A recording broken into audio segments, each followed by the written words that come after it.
Hello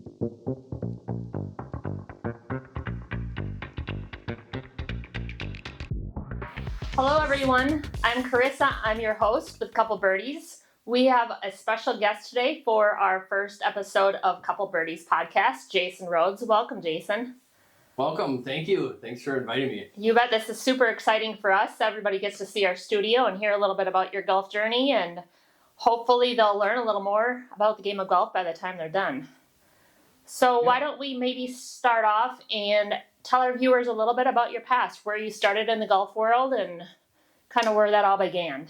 Yeah, so I started golf really late. Okay. I just didn't, start out when I was 5. I played hockey. Okay. Hockey was my sport, and I grew up in Burnsville, and I'm 50 years of age, so you go back.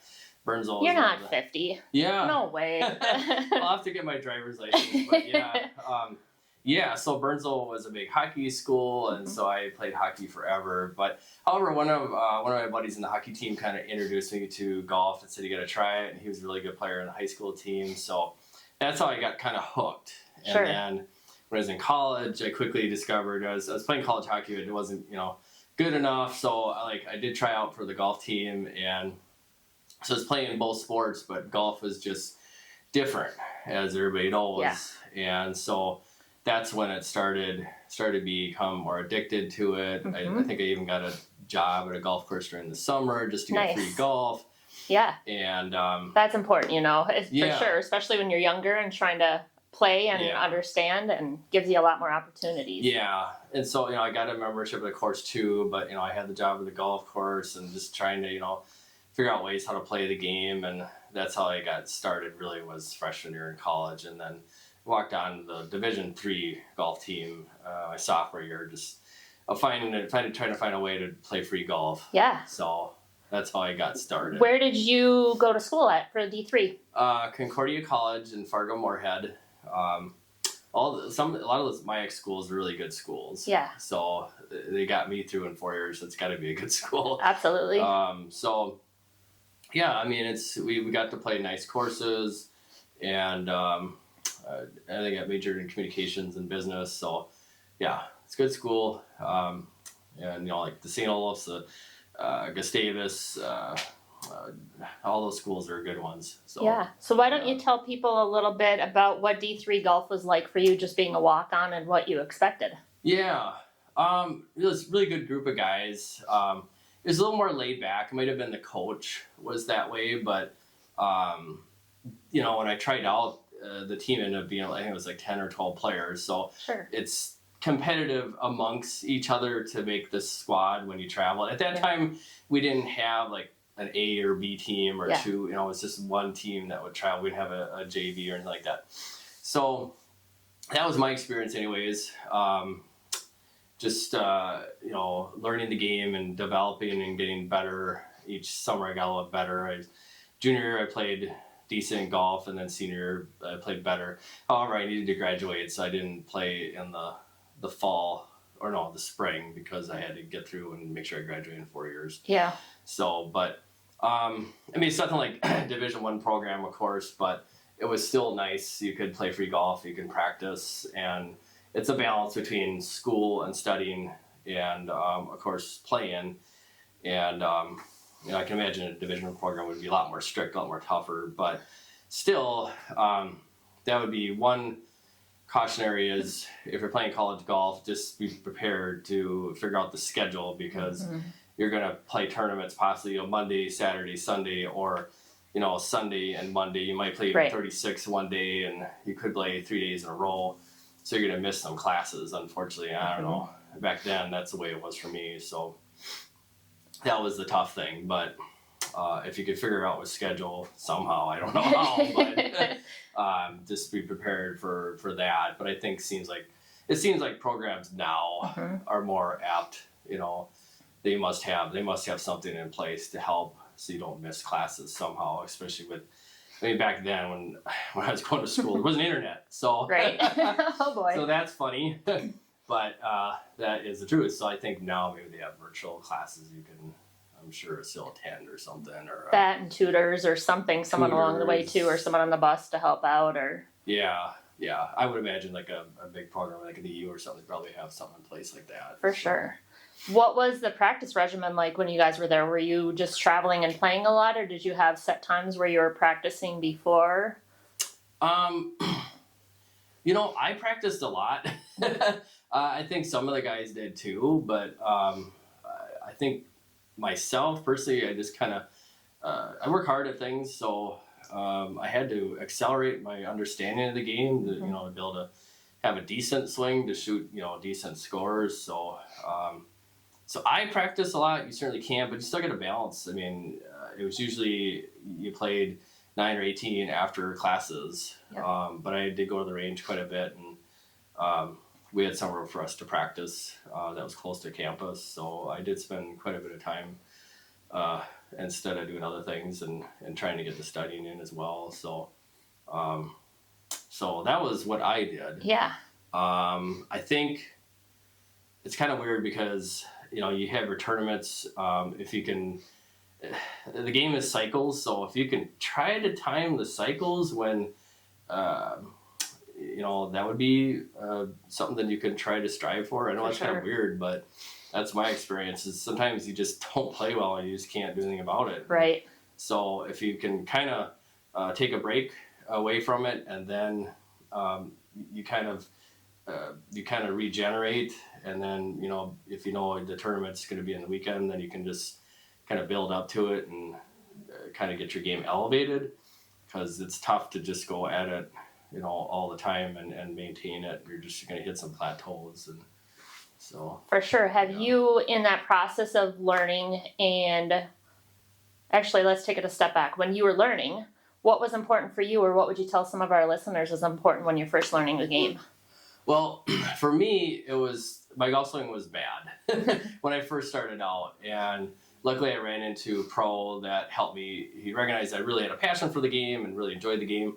So he really elevated my ability to finally start swinging the club better, but my short game was good. That was the only way I was surviving.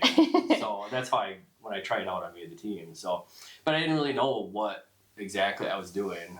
I saw some really good swings, but I didn't know how to do it. So when I finally got instruction, that made a big difference. But for me, it was short game, which is the fastest way to figure out how to score. But you still need to be able to advance the ball. So,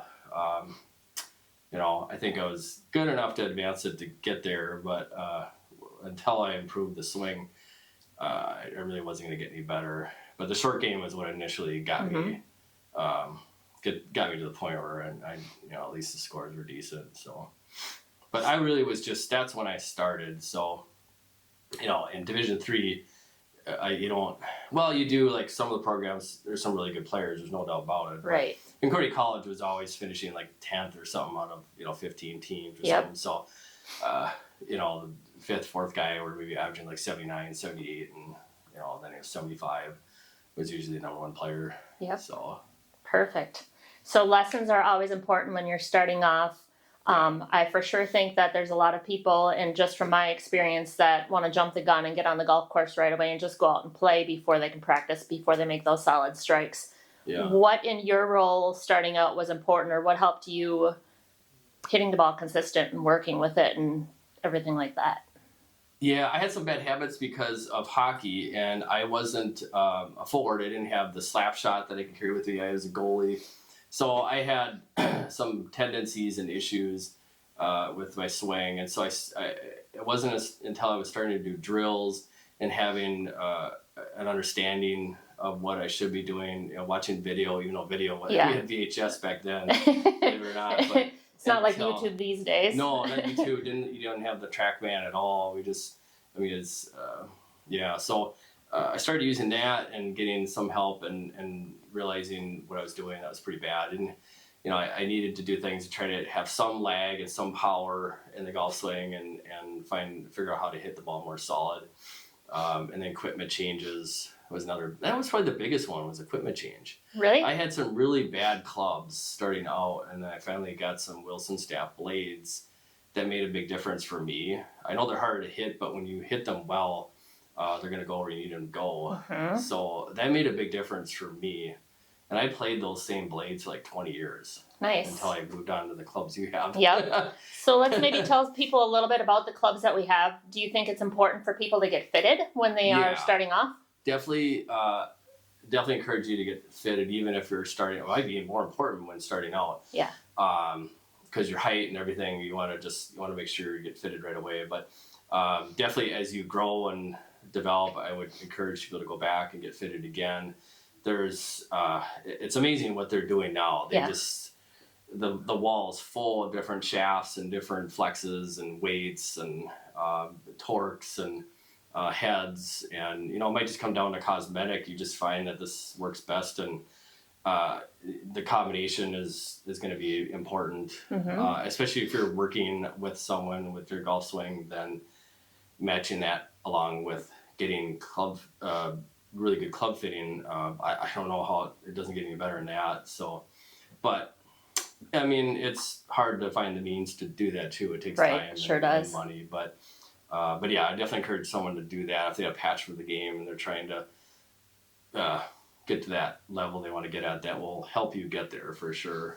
Yeah. I think it's important too when you're playing to not only have clubs fitted, but find something that, I mean, there could be a club you hit a while ago that you still hit consistency, hit it better than some of the new ones. Yes, everybody wants to upgrade to the bigger and better, but you've got to find what works for you in your swing because everybody's swing is different. Right. So talking about the golf clubs, what's in your bag? Let's tell everybody what you're playing. I have the same clubs you have. Is it the Crown Moly? Is that what they're? The Mizunos. Yeah, Mizunos. Yep. Sorry. Yep. The JPXs. So they're it's like a distance. Well, as you know, I mean, it's a distance club, but it feels like a forged club.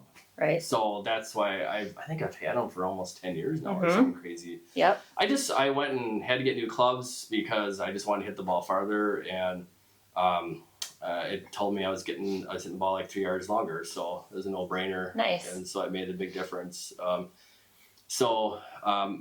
do have the driver and 3-wood, 5-wood, and a hybrid. But I see because I play a lot of good players, I see more players using the driver iron, the 2-iron.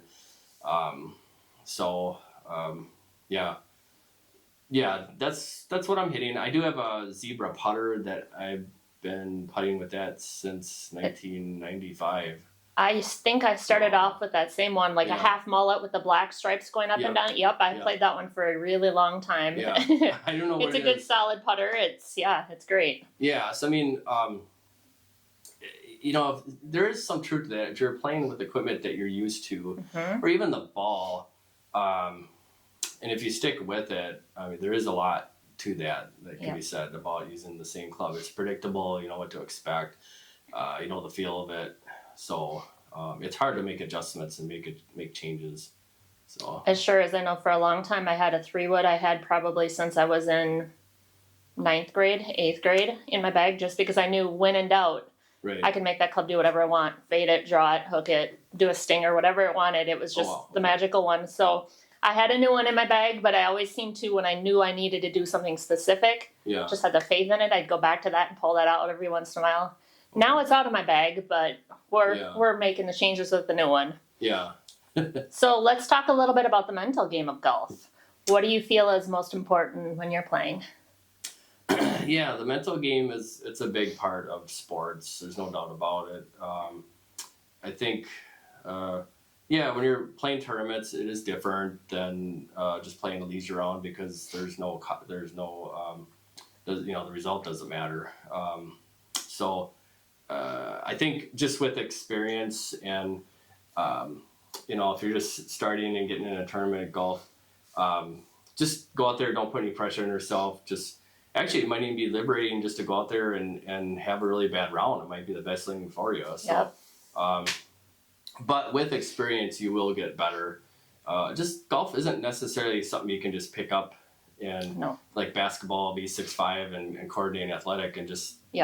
Unfortunately, that's not the way the game is. It's really a skill set, and there's all different shapes and sizes and different people that play it, and you can play it really well. But in my experience, it just takes a lot of time and development. And unfortunately, if you started early and got really good, direction and lessons, that'll go a long way. Yeah, you just gotta go out there and just try and get used to it. And then once you do, does feel like a regular round once you get used to it. So Yeah, for sure. I know there's a quote that I always think about. It's not about winning or losing, but it's always about improving your own game. So, you're going to have the good days, you're going to have the not so good days, or you could get in a slump for a while and just not know what it is, try to make changes. Yeah. But it's always just getting better and keep trying and keep working at it and Right. putting in the time. Right, exactly. Yeah, absolutely. Yep. So you had your college experience. Tell us a little bit about what you did after college. Yeah, so college was my introduction really to the game, and I got to play free golf, and that's kept me going, to be honest. But I was still, just learning the game, and so I went to Professional Golfers Career College in Temecula, California. Got a 2-year degree there to get into the business, but within that school, they had a team that would travel. If you're in the top 6 in the team, like with just your scoring average, then you would be able to travel and play in the community college events. Nice. And I still had eligibility, so I did that and had more success. I just slowly got better and better and better. So there, my scores started coming down, like mid-70s or something, or sometimes better, but. And then going to college is I think you had the same experience. Yes. With San Diego. So you help run the tournament one day, and the next day you play the tournament. So it was usually on Wednesday and Thursday, or I can't remember, Tuesday and Wednesday or whatnot. And then I would play tournament golf, like mini tour events, sometimes on the weekends. So that was what I did. Yep. In California. Yeah. So and I mean, it's nice down there. It's just perfect weather every day. It's just, you can always count on being able to play. Not just getting 5 months out of the year. And No. Yeah, exactly. I know now we have the simulators and everything, so we really can find ways to continue to swing the club. But yeah, that was pretty nice down there. And so the short game got really sharp, and the game got just more consistent. I think, well, obviously, if you're playing every day. Yeah. So, yeah. So, so that's what I continued. Went to school and continued playing. And then from there, I actually got in the golf business for a short time, for a couple of years. And then I was away from the game for quite some time, maybe about 7 or 8 years. I just decided to get out of the business, but then I got back into the game, 2007. Nice. Just came back. I wanted to play a lot more again. Yep. So. It's kind of one of those things. I mean, I did the same thing. You play at a super competitive level, you get there, and then life happens. For me, it was having kids, things like that, where I took some time off, let the kids grow up. Now that they're older, I have more time. Right. My love for the game is still there, and now I'm starting to play a lot more again. Right. So you came back, and you when were you an assistant pro? You were an assistant pro here in Minnesota? I decided to come back home. I remember when I was out in California, I had some options maybe to start out there, but I decided to come back home, and I got a job at the Pines Reserve. And at that time, that was really the only course up north. There wasn't the Cragans and the Deacons, even Breezy Point. I think they had the White Birch golf course, but it was hard to compete with Grandview Lodge and the Pines Reserve. That's the only real golf course up there at that time when I was working. So it was very busy, and so yeah, that's the first job, maybe the really first full job I ever had, to be honest. So, yeah, it was a lot of fun. The pro up there was really good to us, and it's beautiful. I worked a lot of hours, and I just didn't play a whole lot. I played some section events, but you learn about the business. You just learn about business in general. Yeah. I mean, there's outside service. There's a lot of customers coming through, and I learned a great deal by working there. I worked hard though. But, absolutely. It just wasn't. It was more than 40 hours a week, but I actually gave lessons. Yeah, it was a lot of fun. It's a great facility. Even now, I mean, it's still one of the better courses up there to play. I know there's Deacons, there's Cragans. They're all great. The Classic. Tom Lehman just did a new course up there, which I saw. I haven't played because they had the Canadian Tour event up there, but But yeah, I mean, really good practice facilities. It's a great place to go have a weekend with friends, go play golf. How often do you get back up there? Well, I go up there quite a bit because my parents live out there. Okay. And they have a place right down the street. Nice. So that's part of the reason too. When I was working there, I stayed at my parents' cabin. So, Absolutely. but yeah, I mean, yeah, I've lived up there, and so a lot of my family is up there. Some of them have moved up there too. So yeah, I mean, there's some great golf up there. Yeah. It's really pretty. So that's the reason why I went up there. After you did that, why don't you tell people a little bit about your play that you've been doing, your amateur status, kind of playing on the little tours that you play around here? Yeah, when I was in California, I did win one event, a mini tour, but I quickly discovered it wasn't good enough, to be honest. But it was a lot of fun. I think they had the Golden State Tour down in California, and that's a fun mini tour. But when I came back, I got out of the business, and then when I started playing again back in 2007-8, I played the Chippewa Valley Golf Association, which is a lot of fun. There's a lot of good players from Minnesota, Wisconsin. I mean, the field has always got like 10 of the players are just outstanding pros. So that's a good tour to go play if you're learning or just, you want to go play tournament golf. Definitely check that out. So I would do that, and then the Golf Am Tour.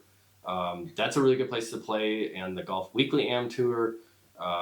Definitely, if you're an amateur and you're just looking for a tournament to play, you can be any level. You could be, a scratch player or better, or you can be a 20 handicap, and you can play those tours. They're a lot of fun. And for me, I just wanted somewhere to play because the MG events, yes, I've qualified for like state AMs before, but not that many times, and the state open, but it's tough to qualify, and really have to be a really good player even to get in those events and play them consistently. So that was a place for me to develop and try to get a little bit better and just have somewhere to play. And it is a really good tour. They have regional events, the national final tour event. It's very competitive. So definitely recommend anybody checking them out. I think Jason Henning runs the Golf Am Tour in Minnesota, and Matthew Foss runs the Golf Weekly Am Tour. Perfect, yeah. There's a difference. You'll just have to look them up online, but they're good places to play, and they're right here locally in Minnesota, so you don't have to travel that far. So those are a lot of fun to play. So that's kind of what I've been doing. If I can qualify and get into MGM events, that's great. But it seems like the last 5 years, I just haven't been able to play as much. Right. So I play very limited golf, just in general, maybe one round a week. Sure. So, what are some of your favorite courses that you've played either here or in California? Well, California, there are some great golf courses, of course, in California. Yeah. Unfortunately, I did not get out of Temecula as much as I should have. There's so much to see in California. I didn't see enough and get out as much. But I liked SCJ Rancho, which is right there in Temecula. And that course, I played a lot of tournament golf on. So that was one of my favorites. Sure. You're going down the valley, and then you go up the valley, and it's a lot of fun. California is interesting. You can be on a tee box, you can hear a rattlesnake, and it might be 10 feet away, and you're going to hit the ball. So that was a fun place to play. Unfortunately, I can't really name off any other courses because none of the other ones really were standout. Right, yeah. Torrey Pines, I actually only played the North course. I did not play the South course. Yeah. So I played that with my uncle and cousin. The North course is actually a lot easier. Is it? I don't know where the pros play from, but I mean, it wasn't super long, but I know the South course is very difficult. Yeah. I did not get myself to play that one. I should have. That would have been great. But so that would be, in California would be my favorite. Yep. Here in Minnesota, I think the courses up north. For sure. I mean, they're just amazing. And they're very challenging. So, and then around here, probably Troy Burn. Mm-hmm. I like, even though that's in Wisconsin, so I can't say it's in Minnesota, but it's still close though. Yeah, there's a lot of great golf courses in Minnesota. Yeah. So there's not too many they're not that great. I even like some of the city courses. Mm-hmm. I mean, like the Hiawatha, Highland. yes, they're not the private courses or TPC, which is right down the street here. That's a great one. I've only played it twice, but I've walked the course and watched tournaments. That's a fabulous course. That would be fun to play on a regular basis, no doubt about it. That kind of fits my eye. But or anything Tom Lehman design is great. Yeah, let's go back to that Tom Lehman, because you had the one that you played Rancho back in California, and you've played a couple around here. What other Tom Lehman courses have you played? Well, Troy Byrne. Yeah.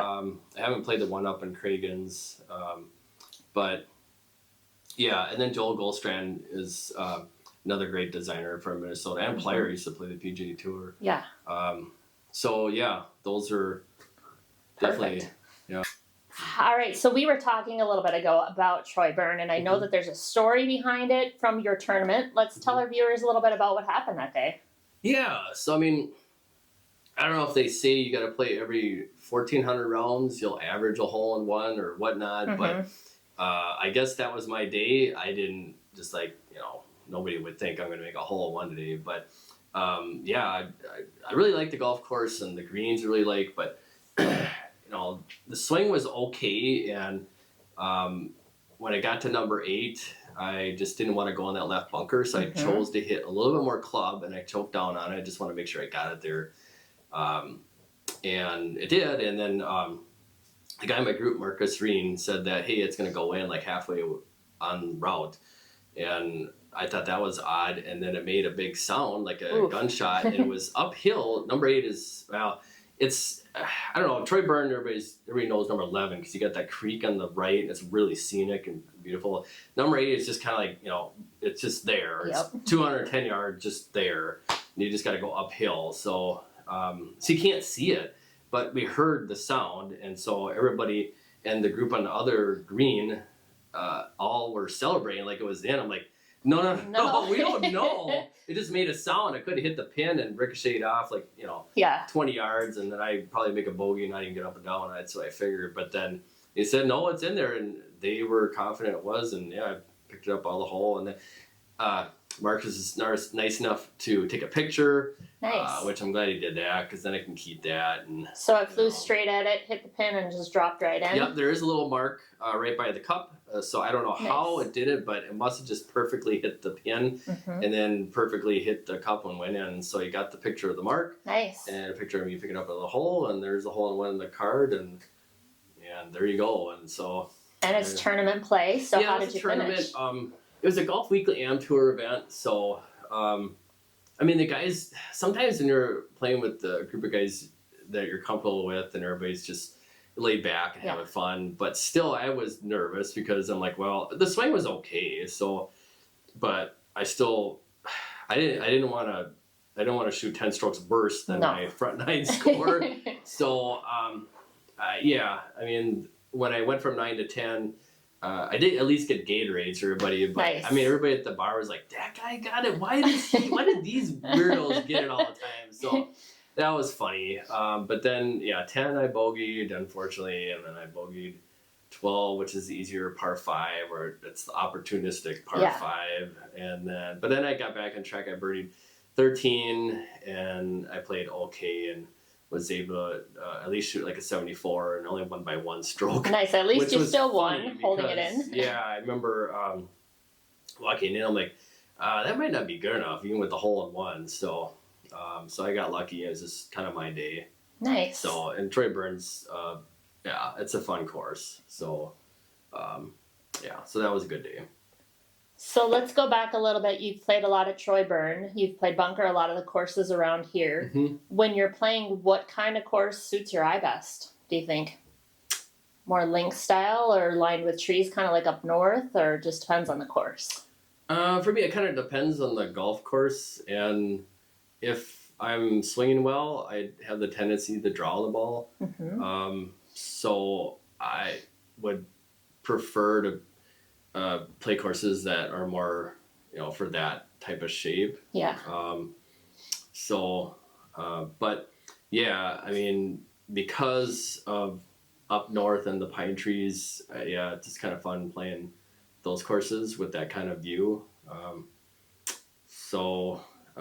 For some reason, when you play enough you'll just find certain courses will fit your eye. And one of them that's really bizarre is Refuge. Oh, yeah. I like that golf course. I won a ton of times on that golf course and played some good rounds. Nice. And it's not the easiest course because there's not really anywhere to hit it, but I don't hit it that far. So I'm still hitting driver on a lot of them. So I don't know. That one, for some reason, fits my eye, and that one's close. Yes, it's really close. But it's a nice course. Well, I think it is. Yeah, it is. But yeah, that one, Bunker Hills, I do like.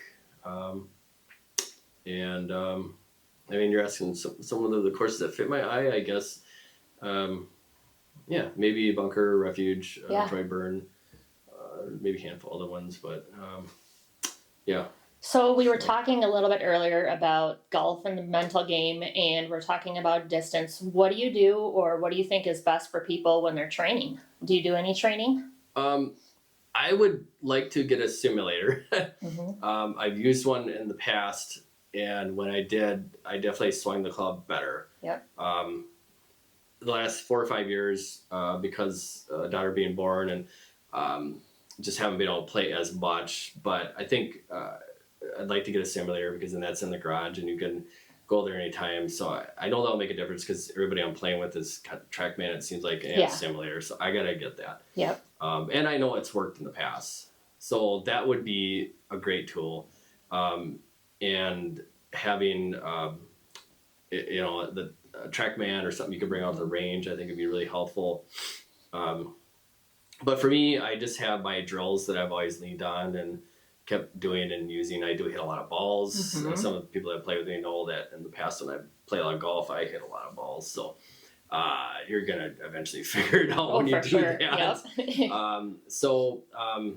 That's one thing I do, but you want to have purposeful practice. So if you're hitting the ball solid and that's where you want to get to. Yep. If you get to that point and you're hitting the ball the distances you want, then that's what you're trying to do. But so that's what I do.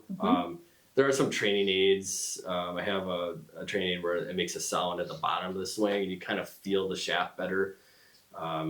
So when I played more golf in the past, that helps me. Yeah. It doesn't seem like any training aid, at least, is not the one that just works for everybody, unfortunately. Right. But you have to give it a chance and stick with it. But there's a lot of great training aids out there. So. What does your range time look like when you're out on the driving range? What do you work on, or what way do you do it? Do you do it like you're practicing where you hit a bunch of balls with one club, or do you alternate, or do you kind of pretend like you're on the golf course? Yeah, that's a good question. So when I go to the range, when I was down at PGCC, there's a really good player who was a really good college player and played short time on the PGA Tour. He would always hit like 25 wedges and 9-iron. And then he'd hit like 5 5-irons and maybe 1 3-wood and driver, and then that was his routine. So, but I kind of do the same. I'll grab a 9-iron, a wedge, and start with that, and then work my way up to the driver. And then we were talking about. I've seen some quirky things that people have done before tournaments, especially at the mini tour level. Like, wow, the weirdest things you see. Yeah. But one thing that always worked for me is, even if you don't have the time, is to play the first 3 holes before the tournament. Kind of calms your nerves. It's like, okay, it's a driver, 3-wood, wedge, par 5. That's what you're going to do. And then it's a 3, it's a 5-iron, maybe a 3-4 swing, or maybe a draw, or that's what you're going to do in that par 3. And then it's a driver, 9-iron next hole. So just play those 3 holes like you're on the range, but you're pretending you're playing on the course. That can help. Nice. That can help a lot. And quite frankly, with my limited time, I can play. I've gone to the range and just pretended I'm, playing a round of golf on that golf course, which is, I don't know, maybe kind of silly. But I mean, if you're not able to get more than 1 round a week or a week and a half, maybe those things kind of help. Yeah. So.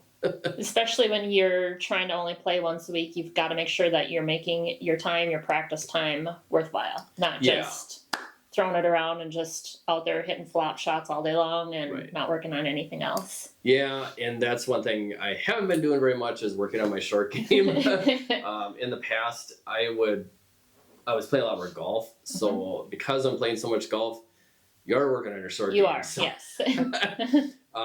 But just because of time, that's if you can work in a short game a lot, that's going to make a big difference. I just haven't been doing that. Right. So, but yeah, that's kind of my routine. And yeah, there's a lot of good drills to do out there. There's one drill I like to do where you take the club back and when it's parallel to the ground, stop.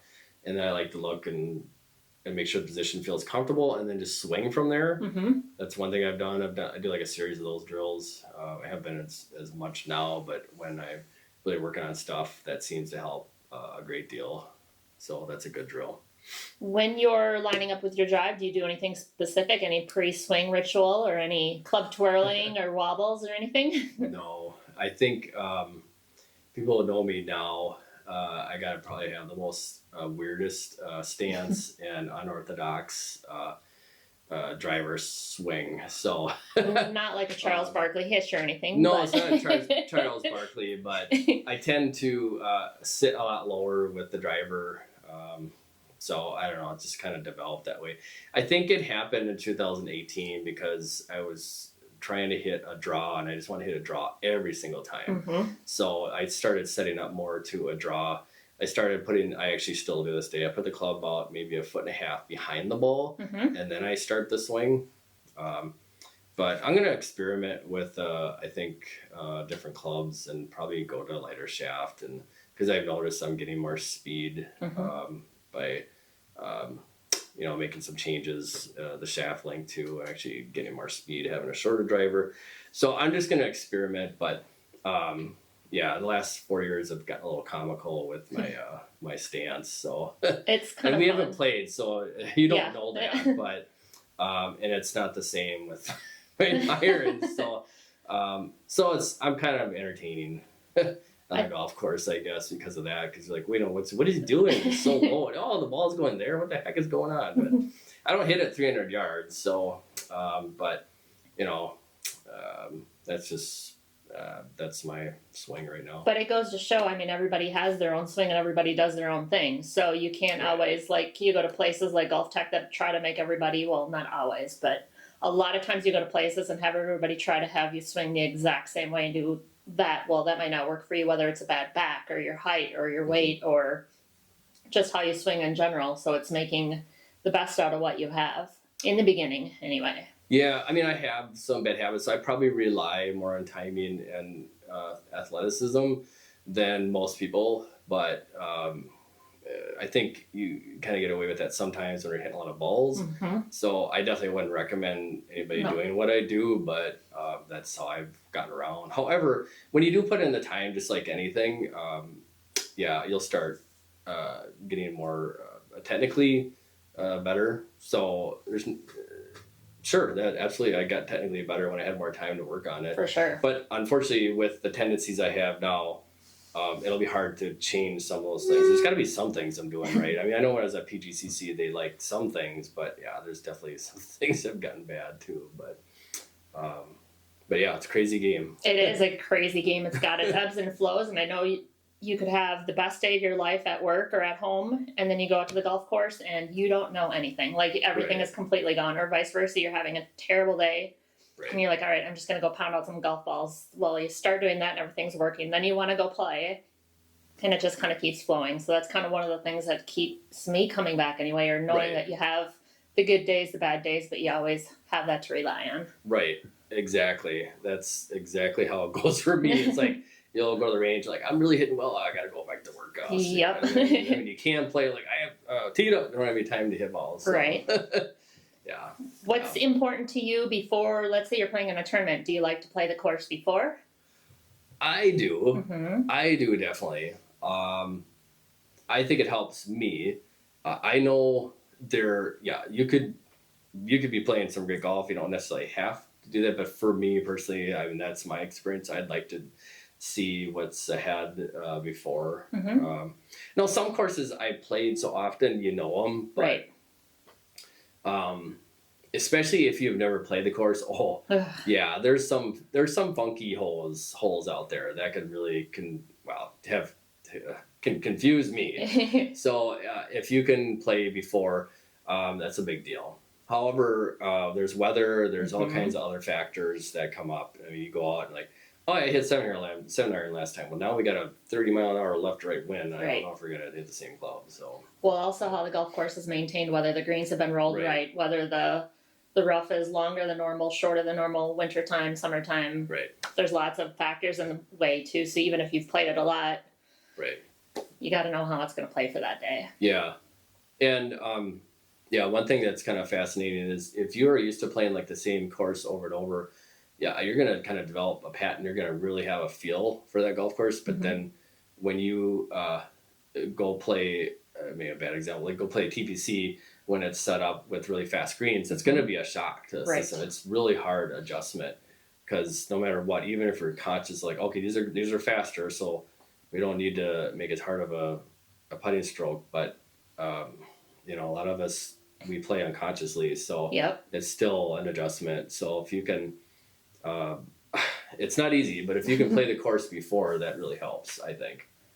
Why don't we tell our viewers a little bit about some of the courses? There's a lot of different greens, a lot of different grasses. Do you find that that's important when you're out playing too, other than just chipping and putting or working on the range to kind of get a feel for how it's going to play when you're out there? Yeah, definitely. I mean, here up in the Midwest, we got bent grass, so Yeah. there's definitely grain on the really, nice golf courses, especially during the summer. But when you go to California, or is it the Kikuyu or the Yeah. can't remember, so they have different grain, and yeah, it's very different putting. Here it's more predictable. Mhm. Make a good stroke, it's gonna usually hold the line, but those greens, they will do some weird stuff. So that doesn't necessarily hold the line. But I guess for me, I'll just it's more feel. Sometimes you use your feet, but if golf is kind of like like you're dancing, so which is really bizarre. But if you're playing with your group, if you're going to assess things, Yeah. you want to do that at the right time. You don't necessarily want to just go off and stand there and watch. For me, it helps. You mark your ball, kind of stand over here so you're not in their way, but at the same time, then you can look at a different view of your Mhm. putt. You could look at it from above, below. I mean, you don't want to take forever, but I mean, there's ways you can do things when playing that'll be advantageous, and it does go a long way if you're really focused and trying to make putts. That's unfortunately it's what you need to Yes. do. I mean, you don't have to walk around in circles and like, are you gonna putt? But no, you just Stop the whole situation. yeah. I mean, you don't have to do that, but you mark your ball and someone else is hitting. They're a little bit farther away, and then you can walk over here. You're not in their view, and then you're looking at it from the opposite side, the putt, and you're getting a good view. I got some buddies that have a lot of methodologies, and it works. Right. There's a lot of things that work, and but that's kind of how I approach it. And then I don't know. You want to keep accelerating with the putter. It's bizarre how you don't realize it, but when you get nervous and you don't have a good feel for the speed, you start decelerating. So yeah, those kind of things I try to be conscious of. But yeah. Let's go back to swing patterns a little bit. You said you have a different swing with your driver than you do with your irons, and obviously putters all momentum, kind of pendulum motion. What do you find works for you when you're hitting your irons when your driver's off? So if my driver was off, and honestly, if my driver swing is off, my whole swing is off. I'll be honest. So, I mean, for me, I kind of feel like it's the same swing every club. Right. So,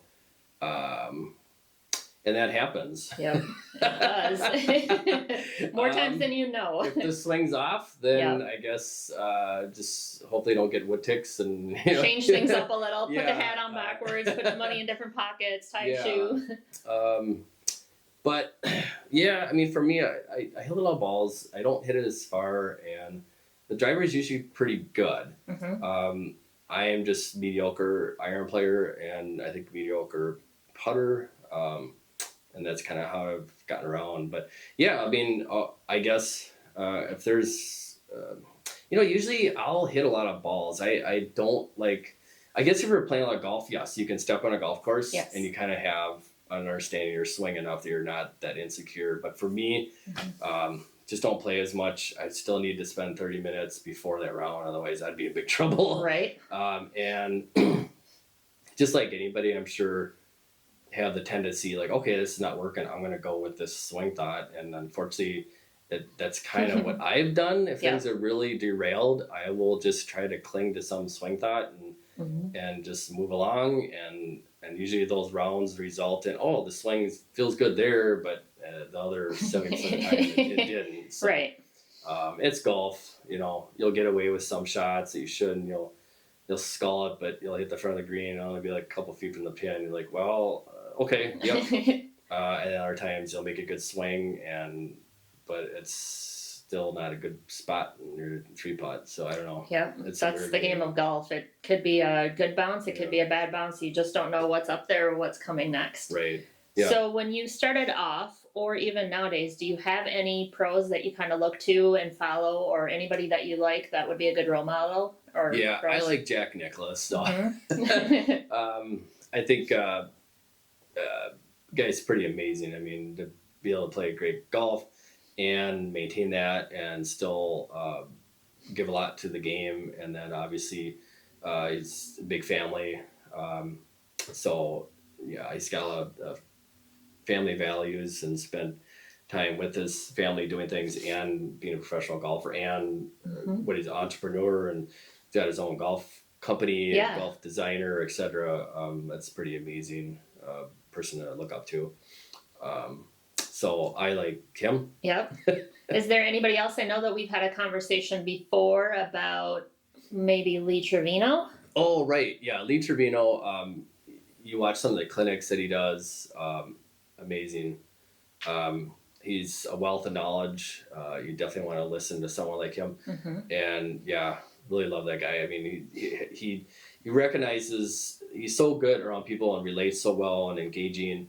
And he gives off so much energy. He's super entertaining. Yeah. I think, I only have limited experience watching the big tour events, but it seems like the guys that have the ability to play well and be able to engage with the fans and be entertaining are, it's just a lot of fun to watch those people work. And Lee Trevino is one of the best. So it's fun watching him do clinics. I've never met him in person, but obviously with the Golf Channel, you see a lot of the clinics and videos of the way he plays too. He's even admittedly said, "I play better when I'm more relaxed." I remember there's like a scene before a tournament where it was Jack Nicklaus and him in the last group, and he had like that fake snake, the plastic one, and he threw it over to Jack Nicklaus, and Jack Nicklaus was like, "I gotta play against this guy. I mean, what is this? Like really, snake? This is how we're gonna start." Okay, so. Yeah, he's definitely our personality, but I think, seemed to recognize the fact that he need for him to be in the best place to be able to perform the best. It probably helped him to be more outgoing, and that's not a lot of people do that.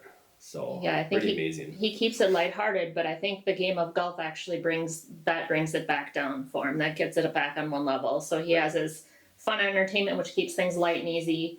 But then golf kind of zones him back in and gets him into play. Yeah, I mean, the game of golf is so chaotic, and he probably realized, I don't know, but I mean, some people realize that all you have to do is just have to roll with it, and it gives and takes. So you might as well just have as much fun as you can.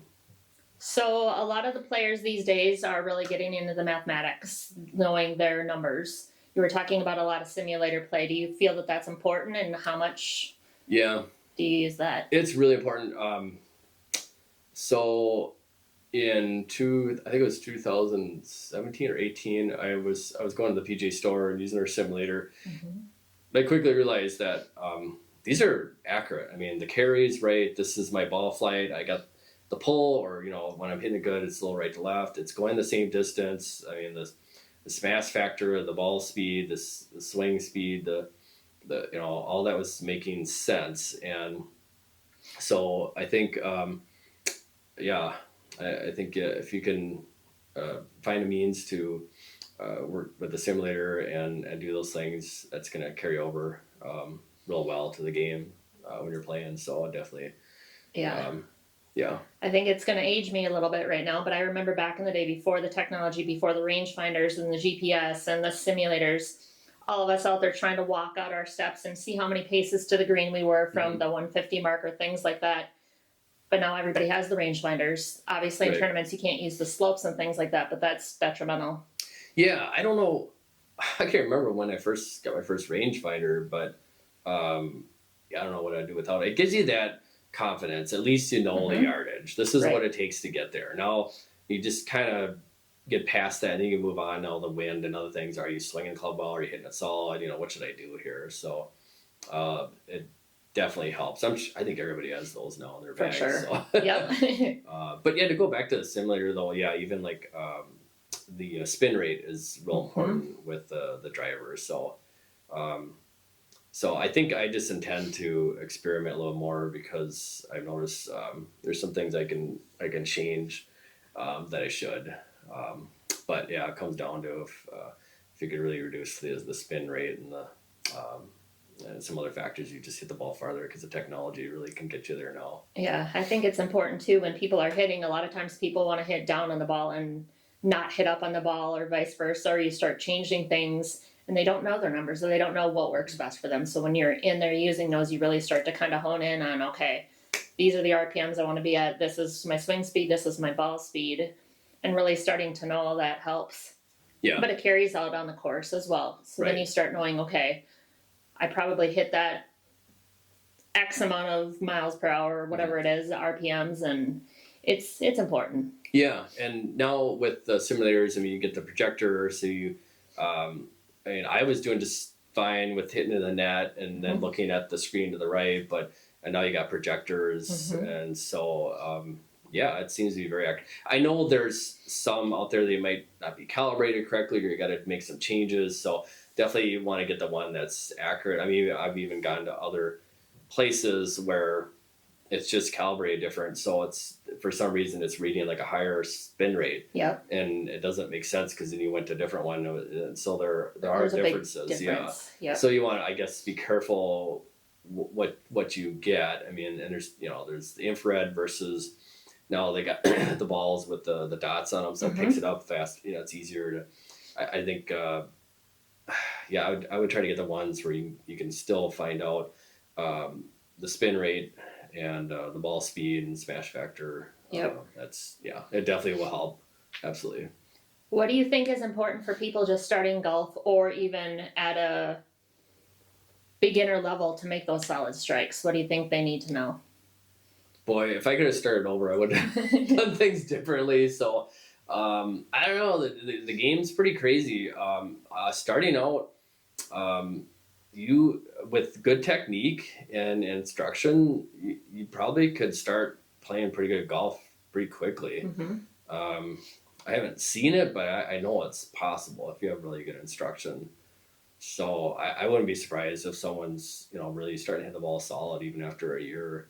I mean, there are some strength things and flexibility things that will probably have to start to pick up and develop, but yeah, nowadays, yeah, you can definitely but it's tough because time, and I don't blame anybody. You just want to get out there, just play. Right. So so it's just kind of depends on the person. There's nothing wrong with just going out there and just playing or whatever, and it's a game for everybody. But yeah, you definitely can do things like that. Yeah. With instruction and the tools and technology we have to really get to that point where we hit the ball pretty solid pretty quickly. What are your thoughts on let's go back to kind of technology, people getting on watching all the videos and then just thinking they can go out there and play. Do you agree with that? Yeah, so like the mental imagery, there's probably some truth to that. I remember I was in college, I don't know, I took like psychology 101. I just did a paper and read a bunch of books, and it was like a basketball team where they went out there and they practiced, but they didn't have good instruction. Then the other one was they practiced with good instruction, and they had one where they watched a video where it was done correctly. And the ones that watched where things were done correctly, like with the technique, were not too far behind the team that did practice that had good technique. So, was it Harry Pinnock used to watch on TV the tournaments and take notes? Yep. And he's got that book. I mean, it's genius. The little red book. Yeah. And the little green book. Yes. Yeah. So I would not say you cannot. I mean, you still have to play the game and, Right. and probably get to 500 rounds in, unfortunately. But there is something to be said to watching the tournaments and Yeah. but there's a lot of different players, a lot of different courts, and a lot of different looks to the swings. Even a lot of them are really good to the ball, and but you don't necessarily see the slow motion every swing. You just Right. see a swing, you see their finish, like, oh, that's totally different. Oh, that's totally different. But there's a lot of similarities for them to be able to hit the ball solid. But yeah, so I mean, there's some truth to that. Yep. I think it can help. I don't have the Golf Channel anymore. I don't. With that, we also have, and let's kind of go back to a little bit of advice. If you could give somebody starting off or somebody that is kind of an amateur player some advice, what would you tell them? Well, it depends on their goal. Right. I mean, they just want to go out and have fun. It's recreation. There's no need to spend thousands of dollars in lessons and Right. and $20,000 on a TrackMan or something. Mm-hmm. But if somebody were to say, I want to play college golf, I want Yeah. to be a really good player, then definitely the technology and take your time looking for the right instruction. Mm-hmm. And there's just so many resources now. Yeah. Other than that, even. But I think also surround yourself with good influence Yeah. and people that are trying to get to where you want to be. Try to spend time around those people. If you're wanting, and it's not to do with golf, but let's say you want to excel in some business, then I would encourage, well, obviously if you can spend time with somebody that's successful in that business and learn from them, you're going to be a lot better off. So I think the same thing goes with golf, of course. Yeah. If you're able to learn from someone that does it well and can convey what they're doing, then more power to you. So you were just talking about goals. That brought me back. What are some of your goals that you have? For golf, Mhm. I still love the game, and yes, I'm not playing as much the last 5 years. I really have enjoyed the limited time I play, like in the Golf AM, Golf Weekly, Mhm. or qualifiers, especially seeing the same guys I played with, even some of them since 2008. Right, it's nice. just a lot of friends, and I still play decent here and there, so it's been fun. But for me, I think balance is really important with time. Yeah. So I got to figure out, and I've been doing an okay job of it, but I think I could do even better.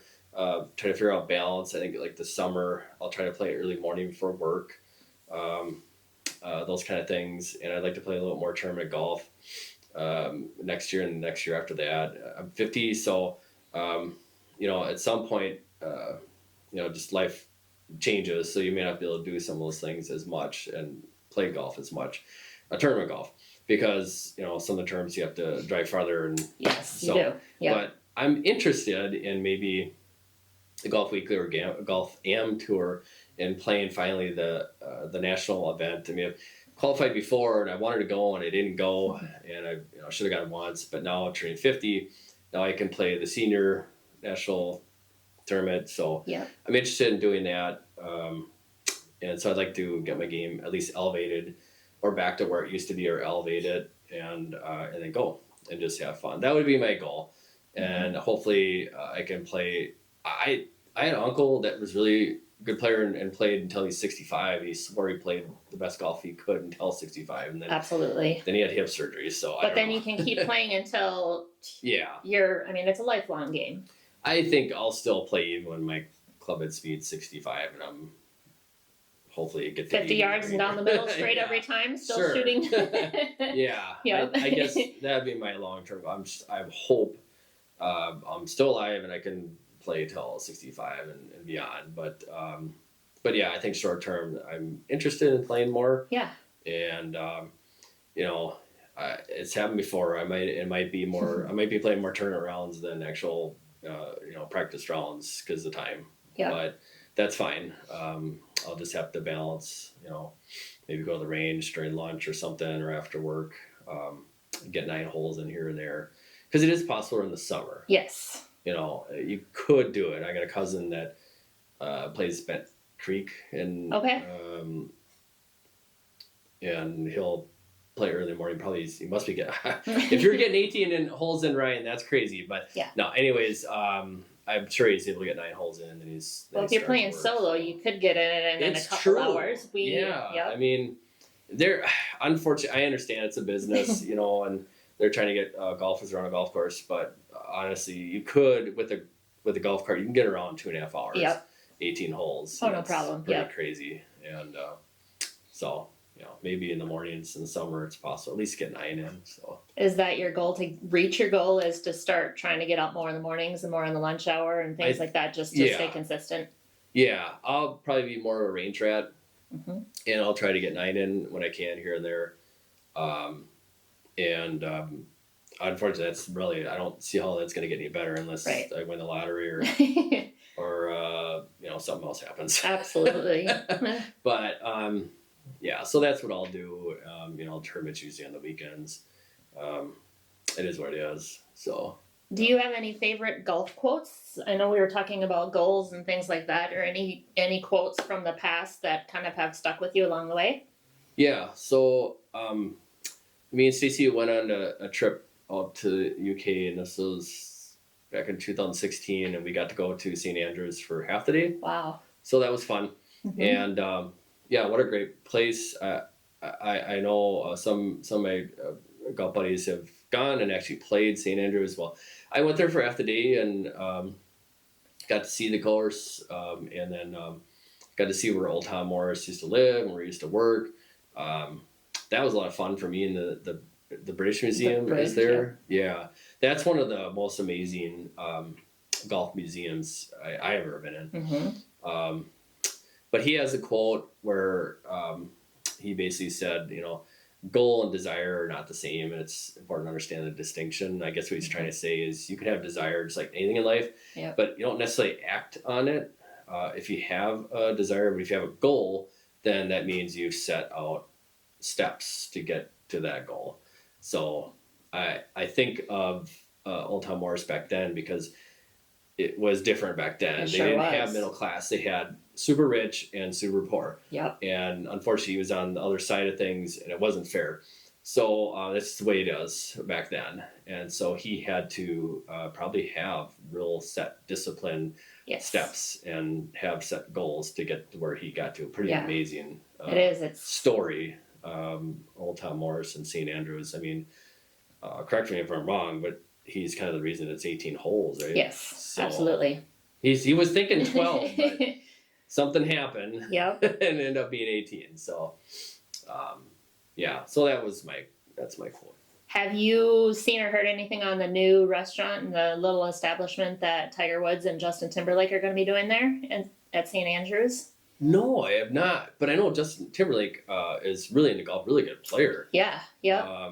So I'm not surprised to hear that. Right. That sounds cool. Yeah, it's going to be right there at St. Andrews. It's some people are for it, some are against it because of the old tradition, trying to bring in some of the new things to it. But I think a lot of times what Tiger Woods has done for the game of golf in every aspect is pretty inspirational. When you look at other golfers, Arnold Palmer, Jack Nicklaus, and then you see what Tiger Woods has done. Right. That's amazing. And to see his son Charlie coming up to play too, it's fun to watch. Right. No, that's definitely another player I look up to. I mean, I read a bunch of books. Like I think one of them is Dad. He's heavily involved in. Obviously, everybody knows his development, getting in the game. Yes. He's from that area, San Diego, right? And that's where he grew up.